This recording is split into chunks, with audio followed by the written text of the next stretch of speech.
Salut l'homme pâle, je te check bien. Ça va ou quoi? Merci d'être ici. Avec grand plaisir. Ça me fait très plaisir. De même. T'es là pour la réédition Amina, la réédition de Janine. C'est ça. Félicitations en tout cas pour ce projet. Merci. Notre histoire n'aurait jamais pu finir dans le calme et la tendresse. Je te déteste comme cette phrase qui dit c'était trop beau pour être vrai.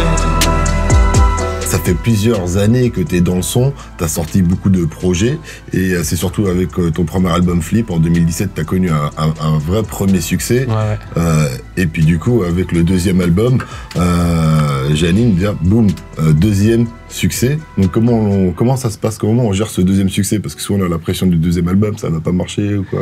Ouais, de ouf. Bah en fait quand on a fait le premier album et qu'on réfléchissait au deuxième, moi ma grosse crainte c'était de refaire le premier une deuxième fois, quoi. Tu vois, c'était un peu les directives que j'avais avec mon équipe, c'était faut pas que ça fasse Flip 2, faut pas que ça fasse Flip 2. Et au final l'objectif c'était pas de faire spécialement un album qui marche mieux ou autant que Flip, mais c'était de faire un album qui soit intéressant, tu vois. Genre j'avais archi peur que de rentrer dans une catégorie et ça y est, fin de l'histoire, j'ai eu un album qui a marché et c'est fini. Donc du coup le but c'était avant même que ça suive au niveau des ventes, c'était même que les gens qui le kiffent, ils voient qu'il y a une suite, qu'il y a un truc qui soit différent, quoi. Et est-ce que la pluie de platine justement ça réconforte? Tu dis bon bah j'ai fait autre chose de différent, ça plaît, ou t'as pas besoin de ça pour te le dire? C'est ouf que ça ait plus marché, quoi, en vrai. Ça montre que les gens que j'ai réussi à avoir avec Flip, ils m'ont suivi, que ça a ouvert des portes et tout. Franchement, c'est incroyable ce succès. Après, ça fait pas tout dans la vie, hein. T'as capté, moi j'arrive toujours à trouver des problèmes partout, même avec des réussites que je voulais avoir depuis longtemps. Mais ça donne des moyens en tout cas, ça c'est cool. Ça donne des moyens de rebondir, de faire d'autres trucs, des moyens financiers, des moyens d'impact et tout. Si demain j'ai envie de me renouveler dans autre chose, je pourrais, quoi, grâce à ça. Et on n'a pas peur de l'échec, du coup, plus on a de succès, plus on se dit on doit avoir peur de l'échec, tu vois ce que je veux dire? Ouais, moi je suis de l'avis à s'arrêter avant de se rater, mais des fois on peut pas le voir venir. Ou au contraire, on se dit bon là, quand on est dans le succès, on est que dans le succès et on peut pas voir l'échec. Je crois pas. Moi je crois que là aujourd'hui, avec Internet, avec tout ça, les gens sont quand même très critiques et très cultivés, bizarrement. On pense pas, mais en vrai, les gens ils savent très bien ce qu'ils écoutent et pourquoi ils l'écoutent. Et du coup, ça les rend bien plus, tu vois, ils sont plus aptes à la critique, etc. et à te laisser tomber du jour au lendemain si tu fais de la merde. Moi, je pense qu'il faut pas prendre trop ses fans pour des cons parce que ça peut vite switcher. Et on a vu plein d'artistes à qui c'est arrivé. Tu veux dire qu'avec Internet aujourd'hui, tu peux vite faire. C'est juste, voilà, les gens ils ont trop de clés. C'est moins la musique, elle est moins imposée. Les gens ils choisissent ce qu'ils écoutent vraiment, tu vois. Donc, s'ils te choisissent pour quelque chose et qu'après tu bâcles, eh ils vont te laisser tomber. Tu parles de ça, mais alors que toi, t'as annoncé ton triple platine en te mettant nu sur une moto. Mais bon, c'est rigolo, les gens qui comprennent pas ça. Non, j'entends bien que c'est rigolo, parce que c'est que déjà quand tu fais ça, c'est que tu t'en fous un peu de ton rapport avec Internet et les gens ce qu'ils peuvent dire. Tu vois. Moi, je savais qu'en mettant une photo comme ça, j'allais me retrouver un peu dans les tendances d'Instagram ou j'en sais rien, tu vois. Et comme ça, je voulais juste que tout le monde voit que je suis triple platine. C'était un moyen, c'est une porte d'entrée à une information, c'est tout. Peut-être t'as perdu à Paris ou quoi, tu dis, ou t'avais lancé un petit défi, quoi. Après, cette photo, moi, c'est une photo que ma meuf, elle a prise en vacances. La photo, elle m'a toujours fait gaulerie. C'était un délire qu'il avait avec elle. Et je savais très bien qu'un jour ou l'autre, j'allais la mettre sur Instagram parce qu'elle me faisait trop gaulerie, la photo. Et puis que ça va, je suis pas non plus. On voit que je suis nu, mais en vrai, je suis pas spécialement plus nu qu'un mec qui pose en caleçon, tu vois ce que je veux dire? C'est juste, c'était gaulerie, quoi. Alors, comment t'as réagi aux commentaires de Booba? Alors, t'as rigolé ou au contraire, tu dis, bon, c'est borderline? Non, il m'a fait rigoler, ça va. Moi, je le suis sur Insta, je vois tout ce qu'il fait, ça me divertit. Donc là, je m'attendais à ce qu'un jour ou l'autre, ça se passe aussi. Donc là, quand c'est arrivé, j'étais presque, comme je disais tout à l'heure, j'étais un peu flatté de voir que ça va, il sait vraiment qui je suis, alors ça fait plaisir. J'ai vraiment percé, là. Bah ouais, en vrai, c'est une certif, hein. C'est une certif de plus le même jour, là. C'est clair, double certif. Ouais, franchement, non, en vrai, voilà, quoi. Je l'ai pas mal pris, quoi, du tout. Et dedans, quand même, il parle des victoires de la musique. Toi, c'est quoi ton rapport aux victoires de la musique aujourd'hui? C'est important pour toi de les gagner? Je sais pas trop. En fait, c'est une question qu'on s'est posée plein de fois avec mon management. Ça reste un truc très corpo, enfin très, tu vois, de l'industrie, etc. Alors que moi, depuis le début, je me situe un peu comme en dehors de l'industrie, tu vois. J'ai pas de label, j'ai pas de. Je suis autoproduit, j'ai un management avec qui on fait tout en famille et tout. Et là, du coup, ça pose toujours les questions de qu'est-ce que ça fait de rentrer dans le système un peu, tu vois. Et en vrai, moi, je suis pas en guerre avec le système. C'est juste que je me suis construit sans. Après, tu vois, je vais jamais, tu vois, même c'est pareil pour les radios ou les trucs, tu vois, je vais jamais je suis content que je suis playlisté, tu vois. Je vais jamais râler parce que telle radio ou telle radio. Non, vas-y, si les radios elles veulent passer mes disques, ça me fait plaisir. Et si jamais les victoires de la musique qui m'invitent et qui me donnent une victoire, très bien, ça me fera plaisir, tu vois. C'est dans mon fermé, justement, t'es de la réédition, c'est un peu ce que tu dis. Ouais, c'est ça, c'est ça. Je dis qu'il faut pas trop écouter les gens, que si tu crois en ce que tu fais, tu peux le faire tout seul. Surtout avec la technologie aujourd'hui, tout le monde peut tout faire tout seul. Parce que dans mon ferme, ce que tu dis, c'est que toi, t'as pris ton studio. Je l'ai enregistré dans ma chambre. T'as enregistré ton premier album dans ta chambre, et boum, tu t'es retrouvé platine, en gros. Donc, c'est ce que t'expliques. Regarde-moi jusqu'à demain.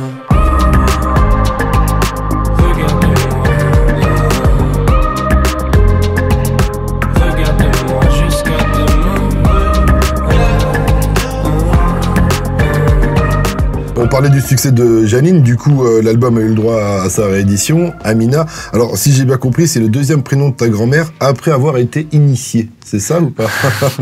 Ouais, c'est vrai que c'est ma mère qui dit ça, ouais. En fait, j'essaie vraiment de pas donner trop d'infos pour pas qu'on capte la vraie histoire, parce que la vraie histoire, je la donnerai pas, de toute façon elle est privée. Mais en gros, ouais, ma grand-mère, elle a fait un genre de voyage spirituel, on va dire, quoi. Et quand elle a divorcé, les années 70, elle a fait un voyage et elle a changé de nom. Et elle s'est appelée Amina jusqu'à la fin de sa vie après. Pour rendre hommage à leur mère, les rappeurs souvent ils font un titre. Toi, pour leur dédier un morceau, toi t'as décidé de dédier un album entier en fait à ta mère et à ta grand-mère, c'est ça en fait? Bah en fait c'est vraiment ça. C'est un hommage, mais c'est pas, l'album parle pas d'elle. Mais c'est un hommage. C'est un hommage à elle, à des histoires et des symboles que j'ai dans la tête par rapport à elle, parce qu'en vrai je l'ai pas trop connue. Et surtout aux histoires que ma mère m'a racontées toute mon enfance, quoi. Et c'était vraiment les aventures de ma grand-mère, de 1000 trucs, des trucs pas très drôles, des trucs plus drôles. Moi j'ai gardé pour moi les trucs pas très drôles et j'ai juste mis les trucs que je trouvais poétiques, un peu sur la route où elle suit le soleil, les trucs comme ça. Je trouvais ça cool de le mettre en avant. C'est ça, tu connais surtout ta grand-mère via ta mère. Surtout, ouais. Et donc c'est les morceaux, c'est les extraits qu'on retrouve à travers l'album et dans la réédition, parce que tu avais d'autres extraits, puisque j'imagine qu'Amina... il y a 2 heures d'interview. Quand t'as entendu Amina, tu savais déjà à cette époque-là de l'interview que l'album... Non, au moment de Jeannine, je savais pas encore. D'accord. Je m'en suis rendu compte après que je pouvais appeler la réédition Amina. Ouais, parce que tu avais enregistré toutes les phases avec ta maman, j'imagine, bien avant. Ouais, c'est ça. Tu les as enregistrées toutes d'un coup? Je les ai enregistrées, en fait, il y a eu 2 enregistrements différents. Il y en a eu un au moment où j'étais en studio pour Jeannine, donc c'était octobre 2018, c'est ça. Et j'ai réenregistré, j'ai réinterviewé quand j'ai su qu'elle s'appelait Amina, enfin que la réédition s'appelait Amina. Là, j'ai réinterviewé, j'ai posé d'autres questions, et au final, j'ai quasiment rien gardé de cette session-là. J'ai appris plus des trucs d'avant. D'accord. Mais alors, c'était des sessions d'enregistrement, parce que ça, j'ai pas très bien compris. Je suis dans ma cuisine avec ma mère, je mets mon téléphone, et comme en interview, j'ai l'habitude qu'on me fasse à moi. Et là, je mets le téléphone, je parle avec ma mère pendant 1 heure. Au bout de 10 minutes, elle oublie le téléphone, et après, je parle avec elle comme d'habitude. Et là, elle me parle, et après, moi, il faut que je retrouve les petits passages que je cuisine, quoi. Ouais, parce qu'en fait, comme tu dis, au bout de 10 minutes, elle a oublié le téléphone. Et comme c'est ces passages-là que tu mets dedans, tu vois, je me suis dit, mais il a enregistré sa mère en cachette ou quoi? Ouais, c'est ça, ouais. C'est mieux parce que sinon, c'est pas sincère, tu vois. J'ai pas envie qu'elle récite. D'ailleurs, elle a essayé à un moment. À un moment, je lui ai dit, tiens, vas-y, essaie de. Et ça marchait pas du tout. Dès qu'elle a commencé à essayer d'expliquer quelque chose en sachant que ça allait être dans l'album, elle y arrivait plus. C'est pour ça que je me suis mis à récupérer des trucs où elle savait pas qu'elle était enregistrée. Plus sincère. Et donc, elle parle de ta grand-mère. Ta grand-mère a souffert de schizophrénie. Ouais. C'est pour ça que tu parlais de folie dans l'album, enfin pas dans tout l'album, mais ça arrivait que tu en parlais dans quelques titres, et t'abordes un peu moins le sujet dans la réédition, j'ai l'impression, si ce n'est peut-être dans 200. Non, dans 200, enfin, 200 dans le début, c'est parce que c'est plus de l'ego trip, 200, mais tu commences avec une phase ego trip en disant que la folie paye quand même au final. C'était drôle de mettre ça. En fait, 200, c'est un morceau qui était dans Jeannine à la base, que j'ai enlevé de l'album au dernier moment, parce que je trouvais que ça marchait pas. Il n'allait pas avec les autres morceaux. Et là, dans la réédition, je trouvais que là, il avait une bonne place. Et là, j'ai réécrit de nouveaux morceaux, les nouveaux morceaux qui sont dessus. Qu'est-ce qui relie les nouveaux morceaux, justement, à Jeannine? Il n'y a pas des liens vraiment directs, mais pour moi, c'est vraiment comme si j'avais écouté Jeannine, vraiment genre bien, et que je m'étais dit, vas-y, je reste dans cette vibe-là pour faire des nouveaux morceaux, tu vois. C'est comme ça que j'ai fait la suite. Mais là, la suite ressemblera pas à ça, tu vois. Quand je reviendrai plus tard, ça n'aurait rien à voir. D'accord, donc tu sais déjà un peu comment tu vas revenir. Dans longtemps, mais ouais, je sais comment je reviendrai, mais dans longtemps. Donc je dis en tout cas sur Amina, 5 inédits, une maquette, 3 versions acoustiques, un live au Zénith, une instru aussi. Voilà, donc ça vient d'où cette idée? C'est quoi l'idée derrière tout ça aussi? Bah moi, c'est vrai que déjà pour Flip, je kiffe pas trop le fait de faire une réédition avec que des inédits, tu vois. Genre, à moins que ce soit vraiment travaillé, mais en vrai, je trouve que c'est un peu un mensonge parce qu'en vrai, c'est un nouvel album si c'est trop de morceaux, quoi. Mais vu que là, ça faisait 1 an que j'avais sorti l'album, je me disais, là, refaire comme Flip, à mettre juste 1 ou 2 inédits et après le reste en version dérivée, je me suis dit, c'était pas cool, tu vois, les gens allaient attendre un peu plus. Donc c'est pour ça que j'ai écrit un peu plus, mais après, pour moi, je veux garder un truc où je retravaille les mêmes morceaux. C'est pour ça qu'il y a eu le projet 3 jours à Motorbass, pour ça qu'il y a eu les acoustiques que j'ai mis dans la réédition aussi, le live de Zénith, l'instru. La maquette, c'était pour dire, regardez comment j'ai fait l'album. Et dans le dernier morceau de Janine, qui est un morceau qui se lit là, tu sais, dans le livret, c'est un truc, tu dois lire le texte. En même temps, c'est un peu chelou, mais c'était comme ça que je le voyais. Et dedans, je dis, Plus de larmes et Trop beau ont été écrits sur d'autres instrus, tu vois. Et ils ont été retravaillés par Vladimir Cauchemar. Et là, bah, du coup, j'ai mis la maquette de Plus de larmes. Du coup, ceux qui avaient capté ce truc dans le livret, ils ont compris que l'histoire, elle a du sens. Parce qu'ils vont voir, ah, mais c'est ça la maquette dont il parlait, à quoi ça ressemblait avant qu'il l'envoie à Vladimir Cauchemar, son acapella, tu vois. Et en tout cas, pour revenir sur cette réédition, on disait que sur Flip, toi, tu disais, sur Flip, tu avais déjà une belle réédition, tu avais fait un truc un peu différent. Là, ton deuxième album, c'est un peu la même chose, mais en plus. Du coup, tu vas toujours encore en plus, c'est ce qu'on disait un peu au début, sur le troisième album, tu devras, s'il y a réédition, il faudra encore être encore plus novateur. Je sais pas du tout si je referais ça. Là, c'était vraiment, je voulais faire un peu tout comme Flip, mais sans que ça soit Flip, mais j'avais envie d'avoir la réédition comme Flip, les acoustiques comme Flip. Je voulais que ça soit c'est la même période de ma vie un peu, c'est juste qu'il y a un petit décalage, mais quand je reviendrai plus tard, si c'est comme je pense, ça aura rien à voir. Ce sera peut-être un album de 10 morceaux, j'en sais rien, moi. Ce sera peut-être du rock, ce sera peut-être autre chose, ce sera peut-être la pop. Je sais même pas en fait vraiment ce que je vais faire. Je sais juste que je sais ce que je veux pas faire, c'est que je vais pas refaire du Janine et je vais pas refaire du Flip. Flip pour moi c'est un album d'adolescent. Un peu, j'ai travaillé vraiment ces thèmes d'adolescence et de plein d'influences un peu immatures comme ça que j'aimais bien. Et sur Janine, c'est ce truc un peu d'après-succès triste, très dépressif et très genre impudique, quoi. Vraiment dire, regardez ça va pas, je suis malheureux alors que je suis riche, alors que j'ai trop de succès, je suis malheureux. Ça m'a intéressé de faire ça sur un album. Retour un peu, ça m'intéresse. Le premier succès. Ça m'a intéressé de faire ça sur un album. Là, si je reviens avec un troisième album et je reparle de ça, ça sert à rien. C'est inintéressant. Les gens, ils me jetteront, ils ont raison. Donc, il faut que j'arrive avec autre chose. Mon appart, c'est le QG quand on traîne. Y a toujours un frère qui parle à maman. Nos couilles, nos poches et nos têtes se vident au cours de la semaine comme le Parlement. Mais quelque chose me dit qu'il reste de l'espoir. J'ai ma troisième jambe, j'ai mon troisième doigt.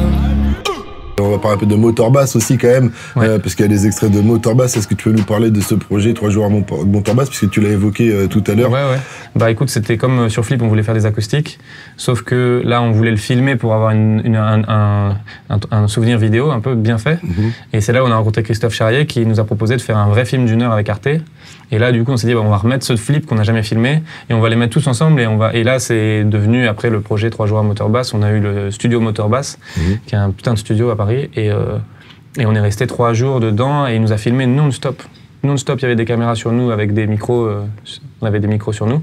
Et comme ça, il a pu choper des moments de vie tout le temps. Et c'est grâce à ça qu'il a eu ce truc très naturel, pas du tout, on jouait pas, quoi. Pour ceux qui l'ont pas encore vu, tu peux dire un peu ce que c'est, parce que pendant 3 jours, ils vont croire que c'est peut-être une télé-réalité, alors que pas du tout, parce que c'est un concert, en fait. En fait, on a essayé pendant 3 jours de poser les meilleures 15 versions acoustiques de 15 morceaux et on a vraiment essayé de les refaire jusqu'à ce qu'elles soient comme on veut. Et donc on avait le temps en 3 jours, mais c'était quand même 3 jours complets, quoi. Et avec des versions réarrangées qui sont très différentes. Ça se voit dès le premier morceau, ma cousin, c'est le jour et la nuit entre. Bien sûr, et du coup, c'est ça, mais pendant ces morceaux-là, vu qu'il y avait de la recherche musicale, vu qu'il y avait des trucs, bah, il y avait des moments de vie qui étaient entre les prises. Et du coup, le film, c'est un mélange de ces moments de vie-là et de l'enregistrement des 15. Motorbass aussi, c'était le studio de Philippe Zdar, un incroyable producteur ingénieur du son français qui a bossé aussi avec MC Solar, avec les Beastie Boys et plein d'autres, qui est dramatiquement décédé peu après ce tournage. Justement, donc c'est assez récent. Est-ce que tu connaissais bien ce monsieur? Quel souvenir t'en as gardé? Je l'ai rencontré une fois. Je l'ai rencontré une fois et non, je le connais pas. Mais enfin, je le connaissais pas. Mais par contre, les musiciens avec qui je suis en tournée et plein de gens de mon travail, etc., sont des proches à lui. Moi, le Pierrick Devin, avec qui je suis tout le temps en studio et qui est sur scène avec moi, c'était un gars de son groupe, c'était un proche de la famille, etc. Donc c'est un événement qui a bouleversé mon entourage. Moi, je le connaissais pas, donc j'ai pas été touché directement, mais j'ai vu mes proches vraiment brisés, à ramasser à la petite cuillère, quoi. C'était très très dur. Et bien sûr que moi, je connaissais Philippe Dard de nom. Bien sûr, j'écoutais Cassius. Bien sûr, je connaissais les albums de MC Solar. Et que quand j'ai su que j'allais tourner à moteur basse, et ben j'étais hyper honoré d'aller dans un studio aussi légendaire. Parce que c'est, en fait, dans le milieu musical, tout le monde ne le connaît pas forcément du grand public, mais dans le milieu de l'industrie de la musique, même mondiale, hein, c'est une légende, Philippe Dard. Une légende jusqu'aux États-Unis, etc. Donc du coup, aller dans un endroit pareil, c'était très, très intense pour moi. Et après, quand il y a eu cet événement-là 2 semaines après, c'était invraisemblable, quoi. On n'arrivait pas à y croire. Tu parlais des musiciens, toi aussi, tu es quand même très proche des musiciens avec qui tu bosses. Je crois qu'il y a Pierrick Devin, on peut citer aussi Julien Delfaux, Sage, donc, et plein d'autres, quoi. Comment tu les as rencontrés? Est-ce que c'est au fil du temps? Comment ça se passe? En fait, il y en a que j'ai rencontrés par mon management, genre Sage, c'est le cas, par exemple, Pierrick Devin aussi, et Julien Delfaux aussi. Moav, par exemple, lui, il venait des gars avec qui je faisais mes clips au début, l'Ordre, qui maintenant c'est le centre de ça, enfin ceux qui sont le plus productifs, c'est Adrien Lagier et Ousmane Lee, qui font les clips tu vois, Wesh le Gang de Niska, Orelsan et Damso. Qu'est-ce qu'ils ont fait d'autres? Ils ont fait énormément de trucs l'année dernière, très productifs. 1000 degrés, c'est eux qui l'ont fait. Et moi, c'était mon équipe avec qui j'ai commencé à faire des clips. Donc du coup, moi, il faisait partie de la partie un peu musique de ce collectif. Et on a travaillé ensemble plein de fois. Et on n'a jamais vraiment réussi à sortir des trucs. Et sur Flip, on a enfin réussi. Il a fait Sur le sol, il a fait Outsider, il a fait un peu de sang. Et tu bosses plus avec des musiciens ou avec des producteurs aujourd'hui? En fait, je mélange les deux. Et dans ma résidence à Rome, par exemple, il y avait donc Stu, qui est un... Tu vois, je sais pas si tu vois un peu ce qu'il fait. C'est avec qui tu bosses régulièrement, en tout cas. C'est ça. Vous avez sorti un projet ensemble, je crois, il y a pas longtemps. C'est ça, ouais. Et lui, c'était donc il est encore... Enfin, il a passé beaucoup de temps avec OVO, à produire pour Drake, etc. Beaucoup pour Black. Il a fait beaucoup pour Black. Là, il était donc c'est vraiment un producteur très confirmé aux États-Unis, tu vois. C'est hyper cool de l'avoir. J'ai aussi VM The Don, qui travaille beaucoup avec Don Dada et avec Nekfeu, etc. Et du coup, tu leur demandes quoi quand tu ils travailles sont là avec ces aussi dans la producteurs? Tu leur résidence. demandes, ils travaillent avec les musiciens ou chacun bosse de leur côté? En fait, ils sont dans la résidence et tout le monde fait en fait, c'est que des techniques différentes, quoi. Des fois, il y a un musicien qui va partir sur un truc, puis après, Stu, il va mettre un beat dessus, puis VM, il va faire pareil, puis ils vont se coupler. En fait, toutes les idées peuvent arriver n'importe comment. Et toi, tu vas écrire sur tout ça? Et moi, j'écris, moi, je compose aussi un peu, mais pas du tout. Alors moi, je suis vraiment le plus nul de l'équipe, c'est juste des idées, quoi. Donc je vais chanter une mélodie, je vais lui dire de la jouer au piano, je vais chanter une ligne de basse, je vais essayer un truc. Des fois ça marche pas, mais des fois ça donne des idées. Et puis je pense ma naïveté de rien connaître à la musique, ça apporte une pierre aussi à la construction. Et de rien connaître, façon de parler en même temps. Non, je parle vraiment de pas connaître ce qui marche et ce qui marche pas mathématiquement, quoi, parce qu'il y a les accords et les trucs, je les connais pas. Donc du coup, moi je suis juste en train de chanter une note et en train de dire, essaye de faire ça. Et en fait, toute cette équipe-là ensemble, ça a fait Janine, quoi. Donc ça marchait bien. Vladimir Cauchemar aussi, lui il a les deux, lui. Il est autant beatmaker que musicien. Mais de mélanger tous ces trucs-là ensemble, c'est ça qui a fait la couleur. Donc en vrai, la couleur de Flip et Janine, elle est aussi de eux, en fait. Tous tes icos, les producteurs, tes feats avec Caballero, KBJJ, que tu connais depuis longtemps, et puis tous les rappeurs avec qui tu bosses en famille, quoi. C'est très familial. C'est très familial. Ah ouais, je détesterais, pour la musique en tout cas, je détesterais avoir des horaires, enfin un truc de merci, au revoir. C'est vraiment, on fait la fête ensemble, on mange ensemble, on part en vacances ensemble, on est vraiment une vraie bande de potes très sincères. Ça fait longtemps que vous vous connaissez. C'est vraiment cool. C'est vrai que c'est détente entre vous dans les images, sur les réseaux ou quoi. Au moins, je vis pas du tout de la composition d'une manière. Tu vois, quand je suis au studio, je pense pas aux heures que je passe en studio. Prends cette putain de vie comme un jeu, je suis encore un mot. Pas de leader, pas de maître. Ne pleure pas si je te manque de respect comme un mot. Jusqu'à la mort, y a aucun remède. Avant de se quitter, j'ai une dernière question. Tu sais, tu mets tous tes sons sur YouTube, donc disponibles. Est-ce que c'est pour ton public? Parce que tu pourrais pas les mettre pour que les gens aillent sur Spotify ou autre iTunes pour aller les check. Et je voyais que tes fans te remercient énormément. Ils disent, c'est trop sympa et tout. Écoute, je pense pas on le fait parce que on pense pas que ça soit que ça nous enlève des streams sur Spotify ou sur Deezer ou sur Apple. On pense pas ça. On pense que en fait, il y a un public pour YouTube et il y a un public pour Spotify, il y a un public. Donc en fait, autant être partout plutôt que de frustrer des gens qui vont avoir l'habitude de streamer sur YouTube. Et là, ils peuvent écouter les morceaux et ça les empêche pas de, si jamais ils ont envie d'écouter l'album en entier, vraiment sans interruption, sans pub, sans rien, d'aller se prendre un compte de streaming. Mais au moins, tu peux faire ça parce que t'es indépendant. Ouais. Bon, on va se quitter là-dessus. Ouais, merci à toi, l'homme pâle. On rappelle qu'Amina, en tout cas, est disponible. Au plaisir. De ouf, au plaisir. Ciao. Merci. Tu es connecté sur Move.